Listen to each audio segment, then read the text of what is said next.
બિલખાના ઉમરાણાની સીમમાં સોલાર પ્લાન્ટમાં ધાડ પાડી પ્લેટો તોડી નુકસાન કરનાર 3 શખ્સોને અમરેલીથી ઝડપ્યા.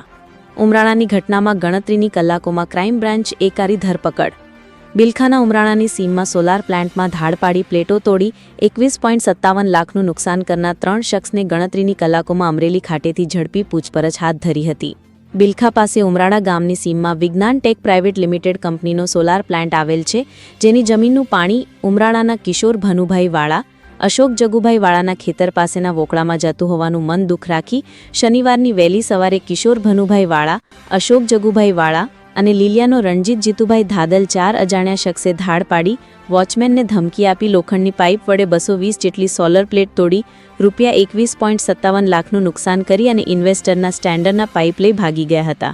ઘટના અંગે સોલાર પ્લાન્ટના સુપરવાઇઝર સંકેતભાઈ રાણાભાઈ ફરિયાદ કરતા બિલખા પોલીસે ગુનો નોંધી કાર્યવાહી કરી હતી. એસપી સાહેબની સૂચનાથી ક્રાઇમ બ્રાન્ચના પીઆઈના માર્ગદર્શનમાં ટેકનિકલ સોર્સ મારફતે માહિતી મેળવી પીએસઆઈ ડી.કે. સરવૈયાની ટીમે અમરેલી ખાતેથી કિશોર ભનુભાઈ વાળા, અશોક જગુભાઈ વાળા અને લીલિયાનો રણજીત જીતુભાઈ ધાદલની ધરપકડ કરી છે. રિપોર્ટર ભૌતિક મકવાણા, જૂનાગઢ.